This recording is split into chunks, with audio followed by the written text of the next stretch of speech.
Everyone is a student, including you. Lifelong learning is a life skill essential for making progress towards your goals, discovering new things, and ultimately finding yourself. And right now, in this moment, you have to study for the education system, as I am sure many of you do as well.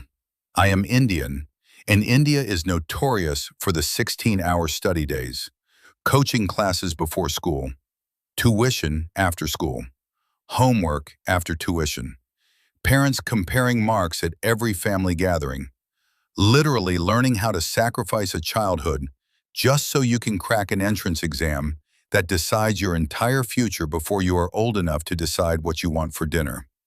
And I think throughout the years I have built up enough knowledge to call myself somewhat of a studying expert, and I will not deny it.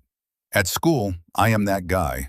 The guy everyone hates because he seems to do well no matter what. The Indian who everyone assumes has no life, eats dal chawal, studies 20 hours a day, good at everything type of student. And not to blow my own trumpet or be arrogant, but I genuinely probably study the least in my class. And this is hard to digest, because surely if you spend more time on something, the rewards will be directly proportional. But that is not the case. Throughout the years, I have tried a lot: pretty notes, highlighting, Pomodoro technique, Forest app, every studying tip and trick on YouTube. And throughout this journey, I have learned a few things along the way. Whether you are an adult or you are 12 and just starting your learning journey, this video will be valuable to all. Because to be able to study effectively and efficiently is the key to not only enjoying the studying process, but also getting the results that make your parents proud, and more importantly, make you proud of yourself.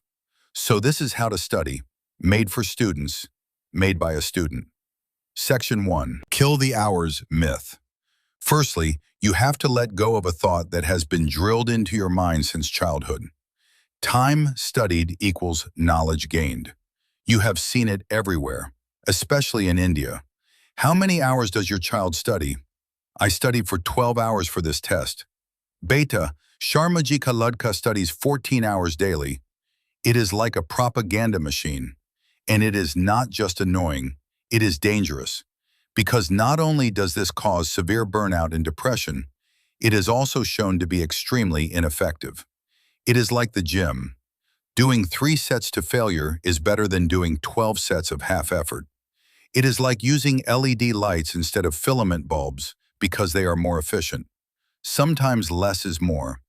And as impressive as it sounds to please your parents or flex on your friends that you studied for 10 hours a day, the smartest students know something different. They know how to practice deep work. Deep work is a concept coined by Cal Newport. It refers to a state of peak concentration that lets you learn hard things and create quality work quickly. It is essentially decreasing studying time, but increasing results. Being able to study for only 2 hours a day, but having a more fulfilling and more efficient session than someone who sat at their desk for 8 hours pretending to work. And that sounds magical. It sounds too good to be true. But deep work is just a concept. It is a destination.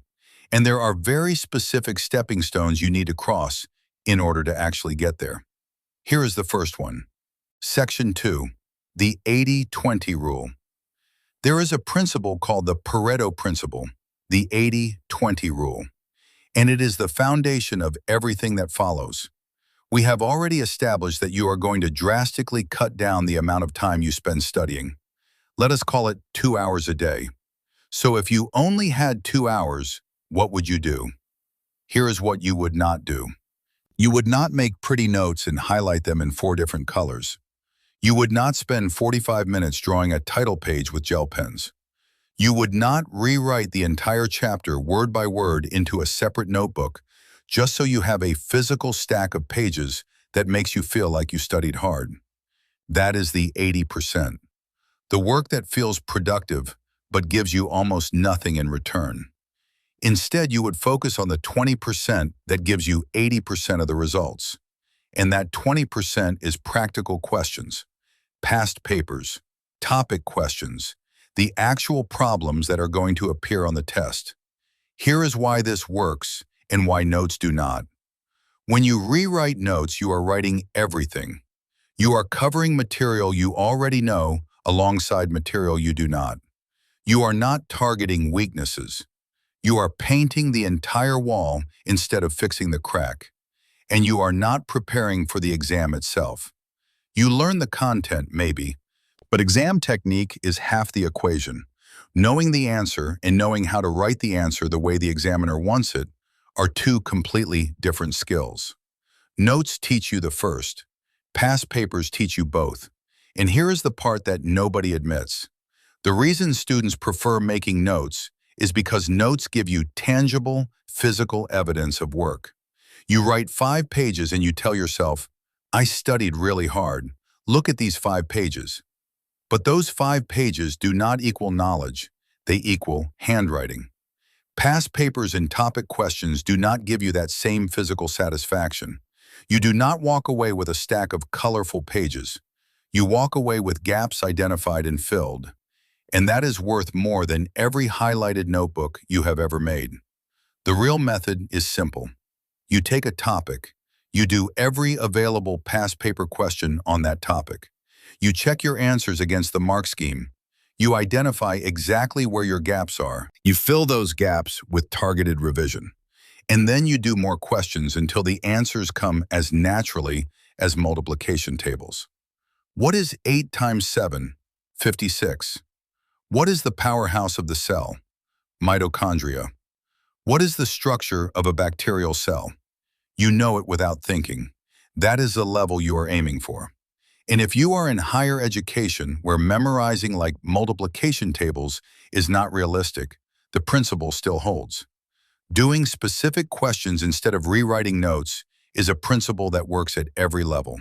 The format changes. The principle does not. Section 3. The distraction problem. Distractions are kryptonite to students, and you can all relate. You sit down, you open your book, and within 4 minutes, your hand reaches for your phone like it has a mind of its own. Now here is the honest truth. In an ideal world, you would go cold turkey. Delete Instagram, delete YouTube, throw your phone into a river. But I appreciate how hard that is. We have grown up in a world where distractions are not just present, they are engineered. Every app on your phone was designed by teams of psychologists to keep you scrolling. You are not weak for getting distracted. You are fighting a machine built by billion-dollar companies, and you are fighting it with willpower alone. That is not a fair fight. So instead of cutting distractions out, you delay them. Here is how it works. You tell yourself you are going to do 2 hours of deep work, fully focused, no phone, no notifications, no background YouTube video pretending it is ambient noise when you are actually watching it. 2 hours. And after those 2 hours, you can spend the rest of the day watching Netflix, scrolling reels, doing whatever you want, guilt-free. Because we all know that worst feeling. You are watching Netflix, but you still have that exam hanging over your head. You are not enjoying the show because your brain is running a background process of everything you have not studied yet. That is not rest. That is stress wearing the costume of rest. But if you do your 2 hours first, fully locked in, the rest of the day actually feels like rest because you earned it. And this is the key. You have to promise yourself that the condition is non-negotiable. Those 2 hours have to be 100% focused and distraction-free. Only then do you get the reward. Because if you can truly focus in those 2 hours and do 2 hours of genuine deep work, it is more valuable than a whole day of scattered, half-distracted studying. During those 2 hours, full screen your document. Turn off Wi-Fi if you do not need it. Put your phone in another room. Not on silent, in another room. Silent still tempts you. Out of sight removes the temptation entirely. And yes, this will not work perfectly on day one. You will still catch yourself autopiloting to YouTube. You will still waste minutes before catching yourself. That is fine. It is a skill. And like every skill, it gets stronger with practice.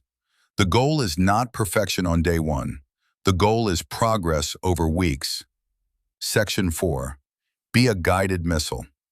Here is the final piece that ties everything together. Set a specific goal for your 2-hour session. Because 2 hours is actually a very short time, especially if you are coming down from 6 or 8 hours of unfocused studying. And if you sit down without knowing exactly what you are going to do, two things happen. First, you waste time deciding. Should I do biology or chemistry? Should I start with chapter 3 or chapter 7? That decision-making eats into your session and becomes a distraction in itself. Second, you drift.